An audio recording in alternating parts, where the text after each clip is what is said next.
Greetings, Clausewitz here. So in this video I want to talk about the rise of the Landsknecht, about the events and reasons why this type of mercenary actually entered the stage of war in Europe. And the thing is, this will be I will go over a lot of politics in this video. So if you're not interested in this part of history, then I'm sorry, but the thing is, I am convinced that this is very important for the understanding of this development, and therefore I included it in here. So yeah, let us start. So in my Swiss mercenary videos I already talked about the Burgundian Wars, and Burgundy, the Duke of Burgundy, Karl the Bold, basically tried to expand his realm, and he was one of the biggest political players in Europe in the 15th century. And his realm not only consisting of Burgundy itself, but also of what is today is called the Netherlands, parts of Belgium, Luxembourg, and therefore he was basically in the realm of the Holy Roman Empire and in the Kingdom of France, but because of his factual power, his military and economically wise power, he was actually a player besides those big names. Even though de jure he was part of basically a vassal of the King of France, but de facto he wasn't. He was like a ruler in his own right. So because of his power and actually his father and Karl the Bold's ambition to get his power in realm increased, this brought him into conflict with the King of France, with the Holy Roman Empire, and also with the Old Swiss Confederation, which basically led to the Burgundian Wars. And this is why I mentioned them in my Swiss mercenary videos, because they shaped the history of the Swiss Confederation. And the thing is, he basically was defeated by the Swiss and killed in the Battle of Nancy. And his daughter Mary therefore inherited the duchy and found herself in a bad political place. She managed to get the support of the Netherlands, which were not called the Netherlands back then. This was basically at the point where today the Netherlands are. Many big and wealthy cities, and they had a similar name back then, but I will call them here the Netherlands just for understanding purposes. And basically those cities supported her in her claim, but they demanded extended rights and privileges for this, and therefore Mary basically lost control over those cities. But as a trade, she got actually a support, and a strong support, on all the other provinces. But the King of France actually wanted parts of the duchy for himself, or basically back into his realm, and therefore he didn't recognize her claims and just occupied some provinces. So to strengthen her position, she actually married Maximilian I, which was the son of the Holy Roman Emperor. And therefore he became the Duke of Burgundy. This was a common practice in medieval Europe, that when you had a woman holding titles, her husband would then get those titles directly, and in some cases, even if there was some form of divorce happening, which was not including the death necessary of her, then often actually he still gets the titles, or she loses them then. This was kind of different from case to case sometimes, but this was quite common, that when the husband actually, even though he hadn't the title in the first place, he would get them directly to his through his wife. Therefore Maximilian I of the Habsburg dynasty was now the Duke of Burgundy. So to defend his new lands, Maximilian needed troops, and therefore he actually raised the local forces in today's Netherlands and parts of Belgium. And the thing is, because there were so many wealthy cities involved and not many nobles, he basically had most commoners. And here we have an important point in form of two nobles and two lords. Jacques of Savoy, the Count of Romont, and I hope I pronounce those names kinda right, and Count Engelbert of Nassau. So those two lords actually fought under Karl the Bold at the Battle of Nancy.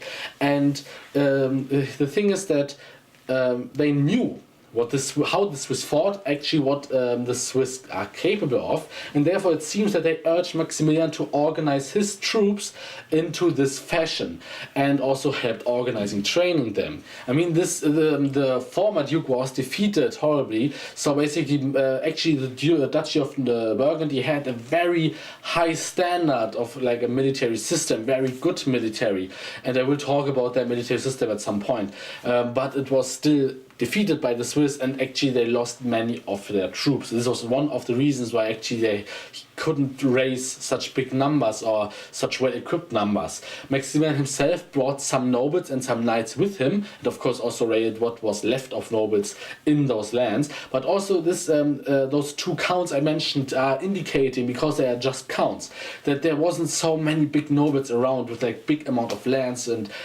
huge numbers of men-at-arms and knights. So in 1479 then, Maximilian met the French forces at Landsknecht, and which is basically in France, in today's France, near the border to Belgium, and it has a little bit of a different name today, but and the same thing here, I probably didn't pronounce it right, but you understand what it's about. And a battle occurred and Maximilian won. And it's said that both the counts actually commanded the infantry. He had basically two infantry squares organized in the Swiss fashion, or like the Swiss fashion, and the two counts actually commanding each one of them. And it's said that Maximilian himself with some of his nobles also fought in this formation on foot with a power weapon. This is something I actually think it's true, because it actually makes sense. And it's often regarded as something special, because he's not fighting on horse, or he's fighting with the commoners and in the same style as them. But I also think that it's not something so special here, but I also don't think it's a legend.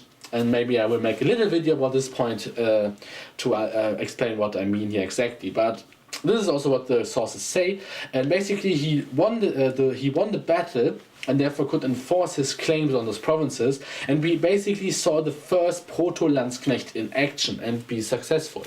So from this point, other political events occur, of course, and I don't want to go over them so much, because they actually have nothing so much to do at this point anymore with the Landsknechts.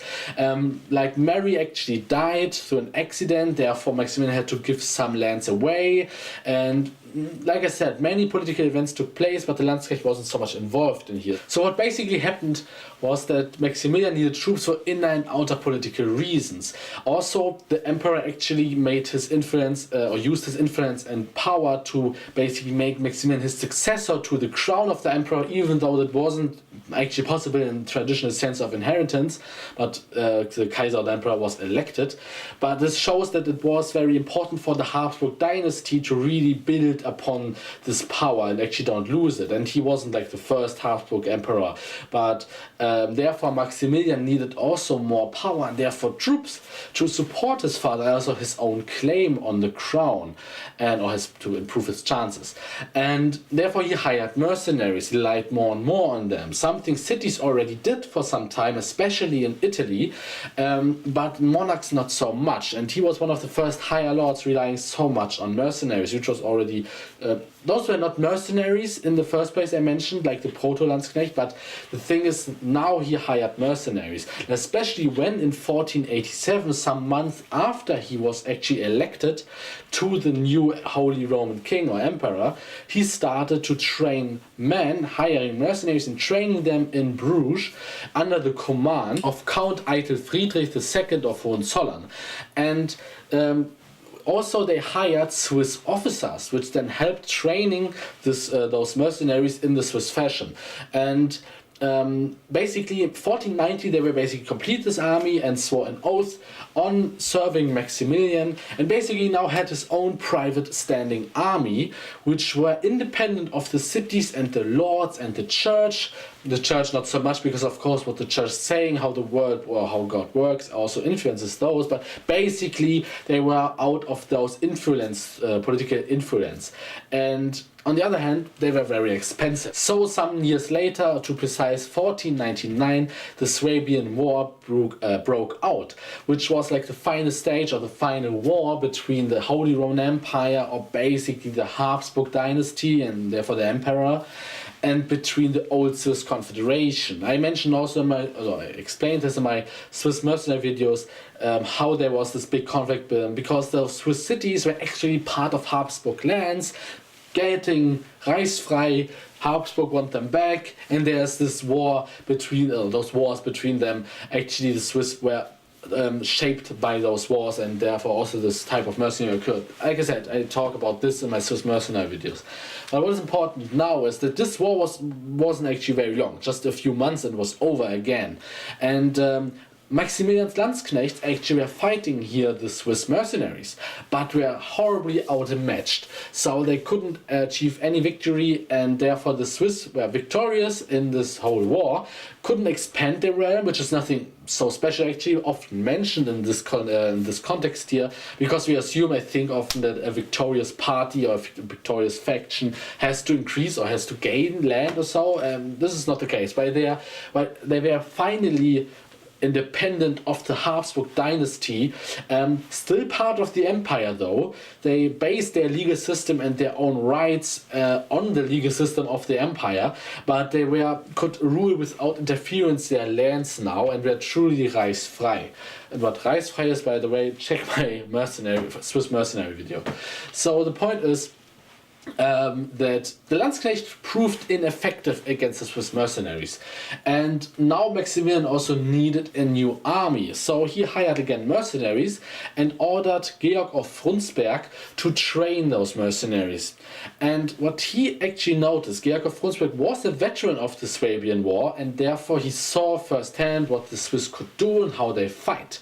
And he not just only trained them in a similar fashion, but he really took their tactics and fighting style and developed it further and then applied it to his new mercenaries. And this is why he was back then and is today still called the father of the Landsknechts.